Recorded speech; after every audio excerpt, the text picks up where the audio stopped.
Am I the a-hole stories? Am I the a-hole for buying an expensive car instead of helping with my brother's surgery? I, 27 male, lived with my chronically sick brother and my parents. I took over his care while they worked. I handled chores/worked a job, although my parents thought it was wrong, because I wasn't focusing on my brother's care. I was doing well in school but I started failing classes. No college savings because they spent all money on my brother. I ignored my self-care and wasn't eating healthy because they only cooked for my brother. At 16, I was diagnosed with diabetes. My parents thought that was my fault. I was told to continue to care for my brother and work to pay for my medication, because they said they didn't need to deal with my condition on top of everything else. And then I failed at school eventually. CPS was called, but found nothing because my parents were aware. I ended up getting kicked out of the house at 17, because it was my fault CPS came. They chose my brother to take care of and didn't want to deal with me. I worked extra jobs here and there, lived with my then girlfriend, now wife. At 20, we had our firstborn. I tried to reach out to my parents, and let them meet my family despite what they've done, but they blamed me for those decisions. Getting married and having a baby was my fault also, and said, I shouldn't be a dad because I was irresponsible and ignorant. I cut contact permanently. I started getting lucky. I now work in a better field, no degree though, and I earn decent money. Then we had our second baby in August. Whoops, that too was my fault. My parents' words pop in my head whenever I look at my kids, and I begin to question myself. I always feel like I'm not doing enough. My dad reached out to my wife and took my number, that's another story, and contacted me. He got me to listen despite not wanting to. He told me my brother needs a surgery and asked for help. He insisted on meeting with me, but I refused. He sent people to talk, but I refused to meet them. Last week, I went to see him and I told him that I'm not obligated to help. That I'm still dealing with my own condition that was ignored by him. That I do have money, but I wanted to buy a car with it instead, saved up money to buy a car I really like, and I felt good, not gonna lie. He and my uncle started guilting me for buying an expensive car and refusing to help. A relative posted on FB, talking about me buying an expensive car and leaving my parents to struggle. My number was given to everyone, and they kept shaming me. My argument with Dad got worse that I had to yell at him again. Just want to tell you about my uncle. He's a hypocrite. He ignored me for years. Even when I got sick, that didn't matter. He made things worse by dumping his issues on my family. Now he acts like he's a decent guy who goes to church regularly. Now for the top comments. Not the a-hole. Your parents neglected you for their other son. That is not good parenting. I'm glad you lived your own life, and met someone great to spend your life with. If you give them the money, they won't thank you anyways. Live your own life and forget them. Focus on your wife and 2 kids. I'm sure you are, and will be a great dad. Don't listen to what others say. They don't know the whole story. Don't feel guilted into it, they were not there for you. I doubt they will in the future either.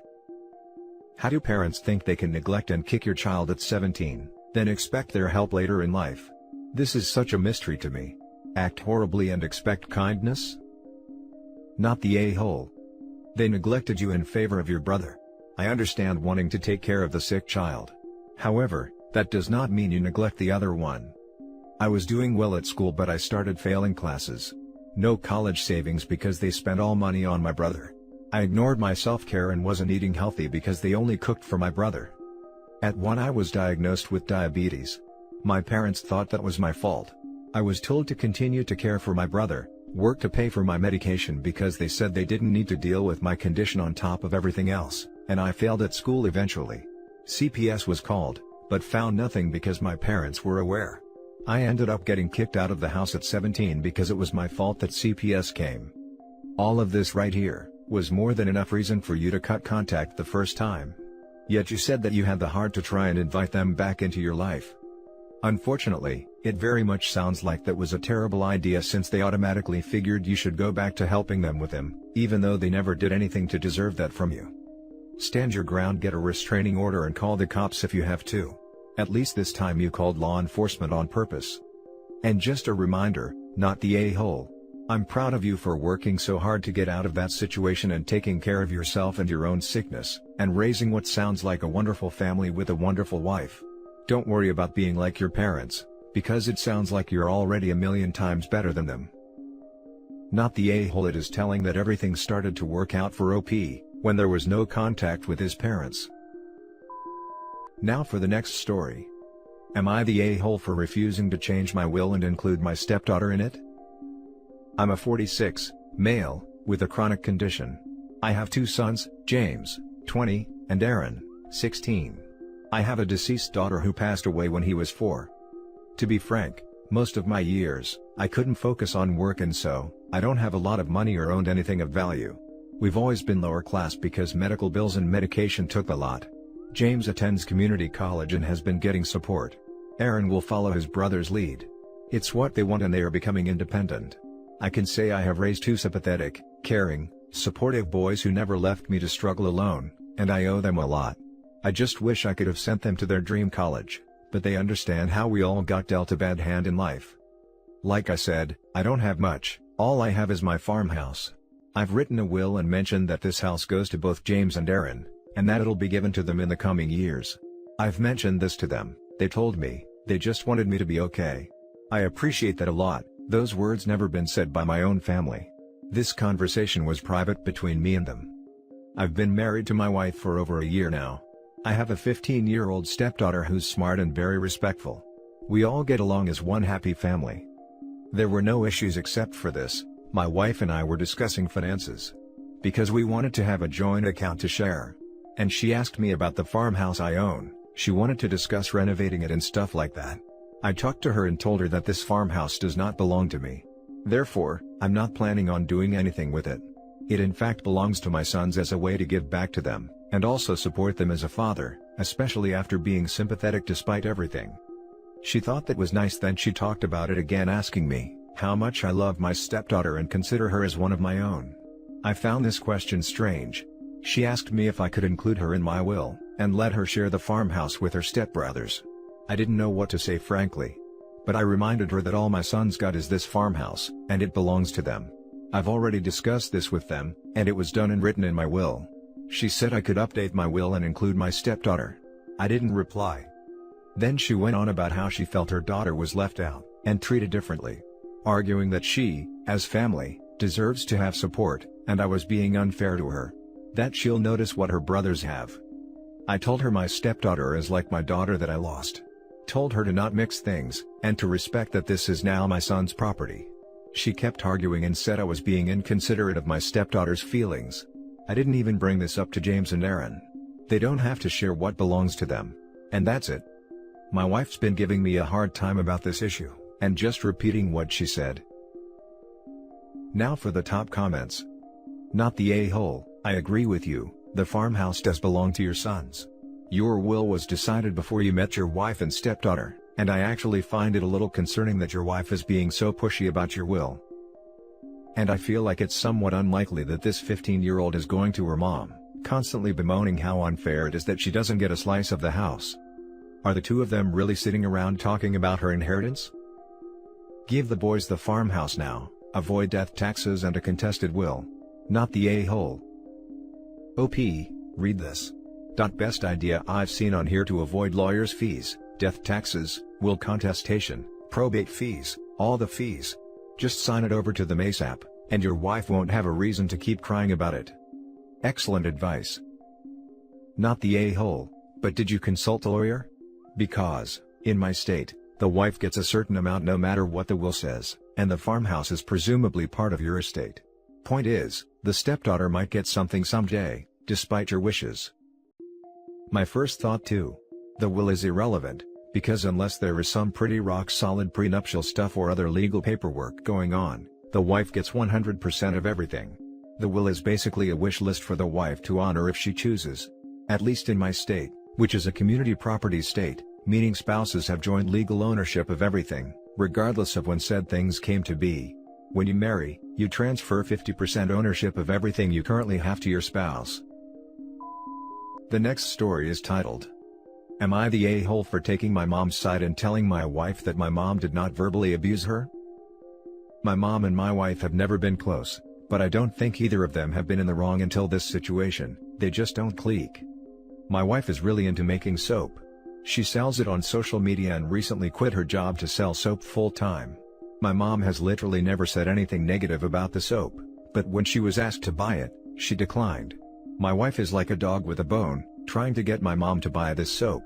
She asks her every time we see her, and when my mom declines, my wife starts listing the virtues of the soap and trying to force my mom to smell it.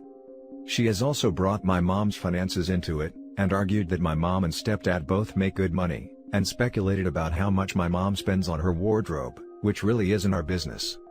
Well, my mom stopped by the other day to see the kids. Before she left, she used our bathroom, and my wife stood outside the door yelling the whole time about, "How is the soap in there? And, don't you like it?" My mom came out looking pissed, and my wife immediately offered her a friends and family discount. My mom screamed, "I don't want your freaking soap. If you aren't making enough money from the soap, that isn't my problem, and I don't want to hear about the freaking soap again," and then my mom left. My wife immediately asked what I was going to do, and I said that I would talk to my mom, but my wife should have dropped it with the soap. My wife said that wasn't good enough, and that my mom had committed verbal abuse. I replied that I don't consider that verbal abuse. Now my wife is very upset and feels like I'm taking my mom's side, and that I should set boundaries with my mom. But I feel like my mom kind of set a boundary when she said she didn't want to buy the soap, and my wife didn't give a damn about that. Right, well, your wife was verbally harassing her, so she got what she deserved. Not the a-hole. Your wife needed to hear that. She's probably up all her friends' butts about her soap, and driving them away too. Your wife needs to learn that no means no. It could be the best soap in the whole world, but nobody is going to buy it from an annoying nag. Especially if that person is standing outside the bathroom when I'm peeing, yelling at me to smell the soap. That's crossing a boundary. I like to pee in peace. I'm guessing OP's mom wanted the same. Not the a-hole. You're the a-hole for not stopping your wife from harassing your mother over the soap earlier. NTA for taking your mom's side though. Exactly. He should have gotten involved way before it got to this point. Not the a-hole. So your wife can make soap.